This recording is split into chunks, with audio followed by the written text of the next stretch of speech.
Mes amis, que la paix, la bénédiction et la force soient avec vous. Aujourd'hui, nous plongeons ensemble dans un voyage puissant, une réflexion profonde qui touche à ce qu'il y a de plus essentiel dans la vie, notre destinée, notre valeur et la manière dont nos choix façonnent notre avenir spirituel. Si vous êtes ici, ce n'est pas un hasard. Quelque chose vous appelle, peut-être une question, peut-être une inquiétude, ou peut-être ce désir intérieur de comprendre ce qui se joue réellement au-delà de la vie que l'on voit.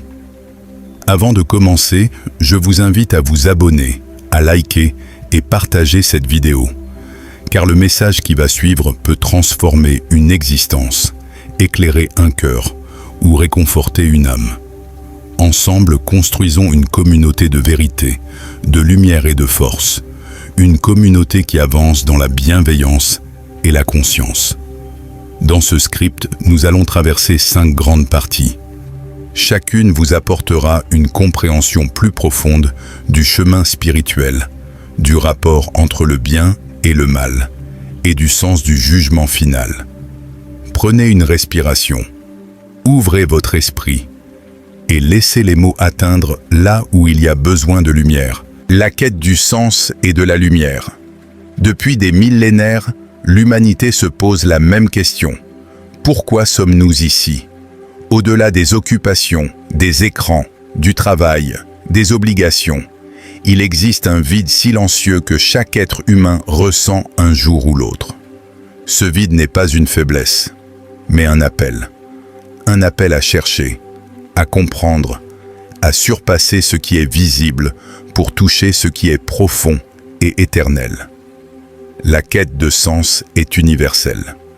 Elle n'a ni religion obligatoire, ni culture imposée. Elle naît d'une simple certitude. Nous ne sommes pas nés par hasard. Chaque vie porte une mission, un potentiel, une graine divine.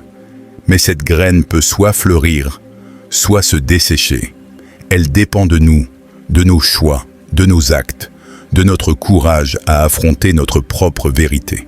Beaucoup vivent sans jamais regarder en eux-mêmes. Ils courent, consomment, se distraient, fuient l'introspection. Non pas par méchanceté, mais par peur. Peur de découvrir leurs blessures, peur de reconnaître leurs manques, peur de voir leurs erreurs.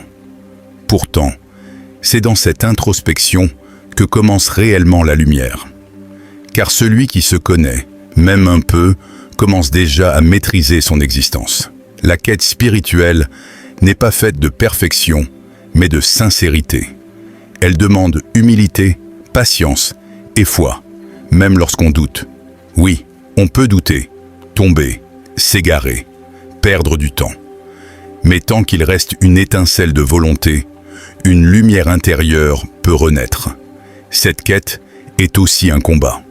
Pas un combat contre les autres, mais contre soi-même.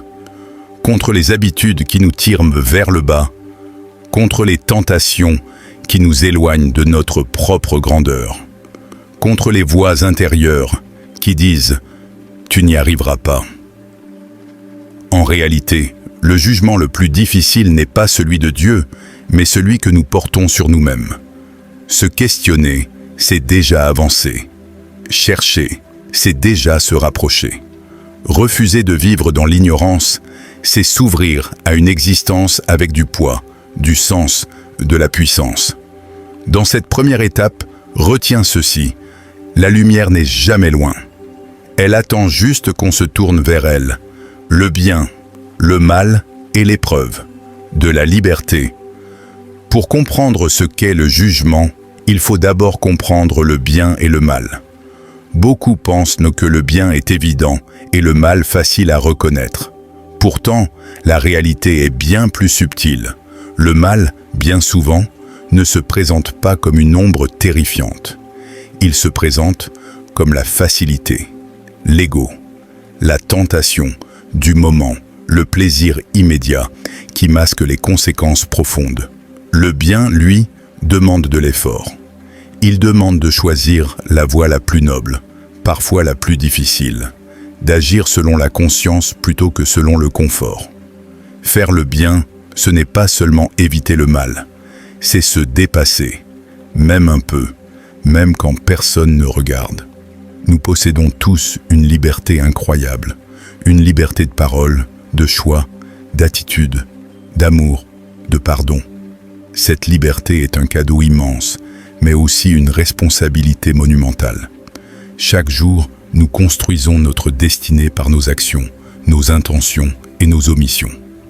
Le bien et le mal ne sont pas imposés de l'extérieur. Ils vivent en nous. Chacun porte deux voix. L'une qui pousse à s'élever, l'autre qui invite à céder. Le véritable combat spirituel se joue à l'intérieur, dans les pensées que l'on nourrit, dans les attitudes que l'on adopte, dans les décisions infimes qui finissent par dessiner une vie entière. Les épreuves, elles aussi, sont essentielles. Beaucoup demandent à la vie d'être simple, douce et sans difficulté. Mais une existence sans épreuve est une existence sans croissance. Les obstacles révèlent qui nous sommes, ce que nous sommes prêts à défendre et ce que nous sommes capables d'endurer. Le mal n'est pas invincible. Il est fragile face à la vérité, à la sagesse, à la discipline, à l'amour. Ce n'est pas en l'évitant qu'on le dépasse, mais en apprenant à reconnaître ses pièges et à les déjouer. Dans cette partie, souviens-toi, le bien n'est pas un état, c'est un choix répété. Le mal n'est pas une fatalité, c'est une faiblesse que l'on peut maîtriser. V. Le jugement final. Mythe, peur ou révélation. Le jugement final est l'un des concepts les plus anciens et les plus symboliques de l'humanité. Certains le craignent, d'autres le nient, d'autres encore l'attendent comme une justice ultime. Mais au-delà des interprétations religieuses, que signifie vraiment cette idée ? Le jugement final n'est pas seulement une scène cosmique où les âmes sont pesées. C'est la révélation totale de ce que nous avons été, sans masque, sans excuse, sans mensonge. Non pas pour nous punir, mais pour mettre en lumière nos choix, nos regrets, nos victoires et notre impact sur les autres. Il ne s'agit pas d'une justice arbitraire. Il s'agit d'une vérité, la vérité de notre vie. Beaucoup ont peur de ce concept parce qu'ils imaginent un tribunal terrifiant. Mais le véritable jugement n'est pas extérieur. Il est intérieur. C'est la prise de conscience absolue. Ai-je vécu comme j'aurais dû vivre ? Ai-je aimé comme je pouvais aimer ?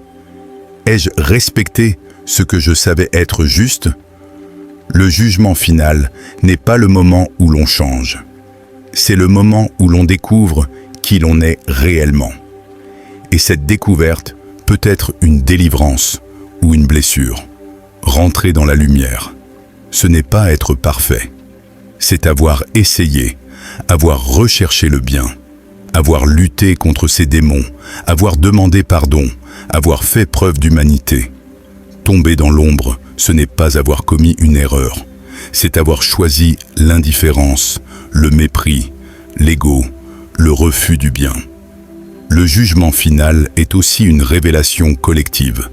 Il montre ce que nous avons laissé derrière nous, les gens que nous avons blessés, ceux que nous avons aidés, ceux que nous avons inspirés. Notre vie laisse toujours une trace, même lorsqu'on l'ignore. Comprendre cela n'est pas vivre dans la peur, mais vivre dans la conscience. Le jugement n'est pas une menace, c'est un rappel. Ta vie a du poids. Tes choix comptent. Le paradis, l'enfer et les mondes intérieurs. Lorsque l'on parle du paradis et de l'enfer, beaucoup imaginent des lieux physiques, des mondes séparés où l'on est envoyé selon nos mérites. Mais ces représentations sont avant tout symboliques. Elles décrivent des états d'être, des vibrations, des conséquences spirituelles. Le paradis n'est pas seulement un lieu. C'est un état d'harmonie, de paix profonde, de réconciliation avec soi-même et avec le divin.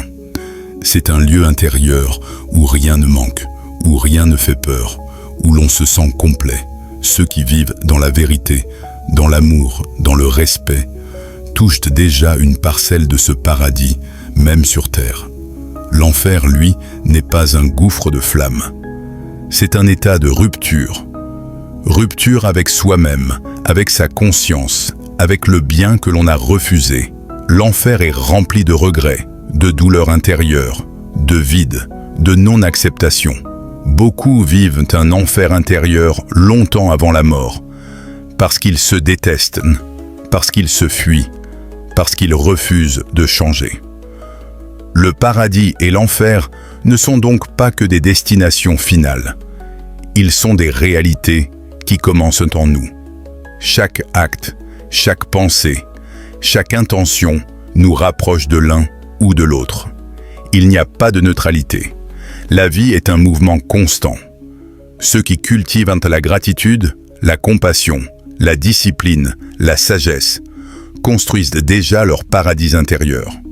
Ceux qui cultivent la haine, la jalousie, la vengeance, l'égoïsme, construisent leur enfer. Mais rien n'est figé. Le ciel peut naître dans un cœur qui était sombre. La lumière peut éteindre le désespoir. La rédemption est possible tant qu'on respire. Nul n'est condamné à rester dans l'ombre. Dans cette partie, retiens ceci. Le paradis et l'enfer ne sont pas seulement des lieux futurs. Ils sont les destinations que nos choix dessinent dès maintenant.